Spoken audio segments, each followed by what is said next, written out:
Salut gang! Hey, ça fait un petit bout que je veux vous le sortir, mon vidéo review de la veste de chasse Tractic. Avant de vous dire qu'est-ce qui fait en sorte que cette veste-là est vraiment géniale, je vais vous mettre une petite mise au point. Parenthèse en fait. Je suis pas payé par Tractic pour vous parler de cette veste-là. On m'a pas donné du stock. On n'a pas essayé de m'acheter en me donnant du stock pour me dire, pour que je vous passe ça comme si c'était le Graal des articles de chasse. Fait que mon but dans la vidéo, c'est niaiseux, mais c'est de vous donner l'heure juste du produit. Puis de toute manière, la veste, je l'ai payée. Je l'ai payée au prix régulier. Tu sais, je veux me mettre à votre place. Supposons que vous achetez ça, puis que vous recevez ça par la boîte à mal. Allez-vous être heureux ou vous allez être en tabarnak de recevoir une veste comme ça? Ben, je vais vous dire ça dans mon vidéo. Puis, juste pour finir, Benoît, Benoît, qui est le propriétaire de Tractic, j'ai été le voir en personne. On a jasé ensemble. Puis, pour être honnête, à date, le gars m'a vraiment impressionné. Il a des bonnes idées. Puis, je pense que, tu sais, il vient d'ouvrir sa compagnie. Ça mérite d'être connu, ça mérite d'être parlé. Rendu là, de mon côté, la vidéo, je le fais vraiment parce que je veux le faire. C'était une veste qui m'a intéressé quand j'ai vu ça arriver. En fait, c'est niaiseux, mais au début, je trouvais ça que c'était un peu trop tactical. C'était comme, tu sais, j'avais quasiment l'air d'être commando rendu dans le bois avec une veste qui était faite en molly. Mais pour être honnête, ça a tellement de beaux avantages. Je regrette pas mon choix à date. Puis je vous parle de ça dans ma première section. Je vais faire la vidéo en deux parties. La première, je vous parle du produit. La deuxième, de ma configuration Upland pour ce qui est de la veste de chasse Tractic. Alright gang, donc première partie, la veste en tant que telle. Supposons que vous avez acheté ça, vous recevez ça par la malle. Allez-vous être content de l'avoir? Honnêtement, j'ai payé le prix régulier puis je suis satisfait. C'est pas de la guenille, c'est pas fait en cochonnerie. La qualité de ça, c'est super intéressant. Tu sais, j'ai déjà fait de la recherche canine avec mon chien. J'ai acheté une veste en molly dans le temps qui était plus tactique pour ce que je faisais avec mon chien. Le matériel est sensiblement la même chose. Donc, côté qualité, c'est super correct. Puis mon autre veste, ça fait 14 ans que je l'ai, puis elle est encore en top shape, là. Donc, côté qualité des matériels, c'est super intéressant.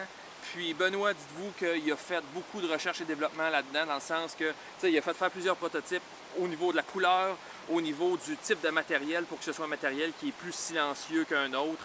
Donc, il a quand même mis de l'amour, il a quand même mis du temps là-dedans. Puis, tu sais, le gars, c'est un passionné de chasse. Donc, il a fait en sorte que sa veste, c'est quelque chose d'intéressant. Donc, côté matériel, je trouve que c'est super intéressant pour le prix, c'est correct. Je suis pas déçu, mais pas une seconde. Ensuite de ça, la veste en tant que telle. C'est une veste qui est faite avec un système d'attache molly. C'est quoi ça? C'est un système d'attache militaire. C'est que, dans le fond, vous voyez ici, il y a comme plein de straps d'attache après ça. On peut venir fixer un paquet de poches, puis là, c'est un monde de choix. Vous pouvez attacher les poches que vous voudrez, peu importe où ce que vous voulez, sur la veste. Rendu là, vous êtes le roi et maître de votre configuration de votre veste. Comme moi, j'en ai une ici qui est configurée pour la chasse au upland, pour la chasse au petit gibier. Si vous êtes un chasseur d'orignal ou un chasseur d'ours ou un chasseur de chevreuil, peu importe, vous pourrez l'agencer de la manière que vous voulez selon votre convenance, vos besoins.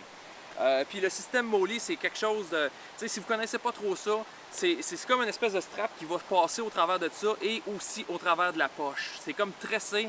Puis sérieusement, la poche, c'est comme si elle fusionnait avec la veste. Une fois que c'est attaché ensemble, c'est comme pogné là, vous pouvez tirer là-dessus, ça n'arrachera pas. Puis vous allez voir, c'est vraiment, vraiment intéressant tout ce qu'on peut faire avec ça.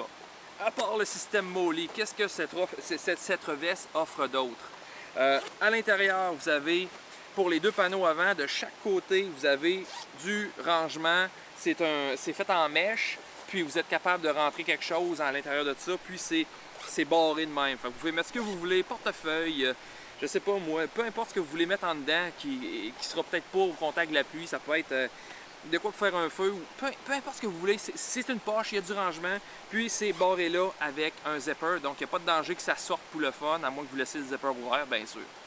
Donc, en partant, vous avez ça de chaque côté. Je vais vous montrer, moi, ce que je préfère mettre là-dedans. Puis aussi, dans le dos de la veste, on a une place où ce qu'on peut venir mettre un camelback. une vessie qu'on appelle en français. C'est simple, c'est une espèce de poche d'eau avec une grosse paille. On fait sortir ça par là pour on va être capable de boire. J'en ai une aussi sur ma veste. Je vous montre ça dans la deuxième partie du vidéo. À part ça, qu'est-ce qu'on a comme chose que je peux vous parler à propos de la veste? Est ajustable au niveau des épaules avec un gros velcro, puis au niveau des côtés avec des sangles.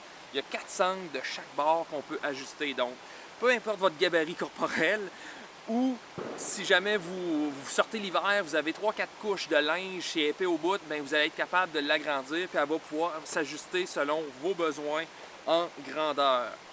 Les épaules, il y a un petit peu de rembourrage. Fait que, quand vous avez monté votre veste, puis qu'à la fin, elle va devenir pesante à un certain point, bien, le petit rembourrage, c'est niaiseux, mais à la fin de la journée, ça paraît. C'est un petit plus qui fait en sorte que c'est un peu plus agréable à porter.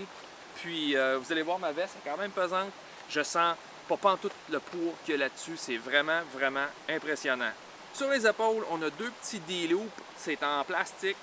Habituellement, ça, on peut venir mettre une sling qu'on attache sur l'arme à feu, donc on peut la lâcher et elle tient tout seul. C'est sûr qu'en mode chasse, c'est peut-être pas 100% relevant, mais on peut venir accrocher, je sais pas, moi, si vous voulez mettre votre palette pour faire du rattling à l'orignal, on pogne un mousqueton, on attache ça là-dessus, merci, bonsoir, on a les mains libres, on peut faire autre chose, puis on sent notre besoin, on l'enlève, c'est accessible. Peu importe ce que vous voulez faire avec ça, c'est là. Puis utilisez-les à votre guise, à bon escient, comme vous voulez. Rendu, les possibilités sont infinies. À part ça, qu'est-ce que je peux vous dire? Bien, c'est sûr que ça marche par zipper en avant. Pour ce qui est en avant, je l'ai dessus, j'ai pas ma patch.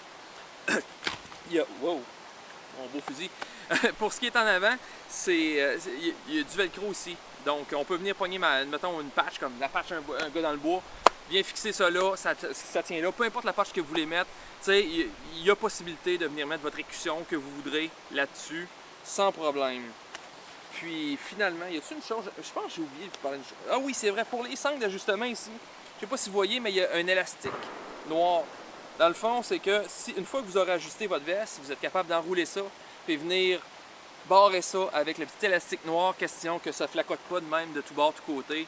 Puis c'est ça. Côté peut-être négatif de la veste, ça devrait être surtout pour les chasseurs de petits gibiers. Il n'y a pas de gibossière d'intégrer après ça. Si vous avez besoin d'une gibossière, il va falloir trouver une alternative. J'en ai trouvé une avec ma veste. Je vous parle ça dans la section numéro 2 de mon vidéo. Mais pour ce qui est de la veste en tant que telle, comme je vous ai dit, je suis super satisfait. Le prix régulier, il est très intéressant à mon avis. Puis j'ai aucun regret d'avoir reçu ça. J'aurais aucun regret de recevoir ça par la poste après avoir payé ce prix-là. Fait que, tout ça pour dire, j'ai pas vraiment de mauvais côté à vous parler de la veste.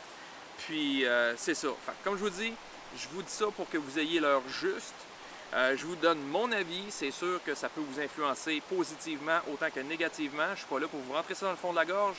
Je suis là pour vous donner mon avis, puis c'est positif envers la veste. Fait que, rendu là, vous ferez ce que vous voulez. Vous verrez aussi comment que j'ai agencé ma veste. Peut-être que ça va plus encore vous intéresser ou que ça va finalement décider que vous allez laisser ça de côté. Donc, j'embarque sur la deuxième partie de mon vidéo, la veste en mode Upland.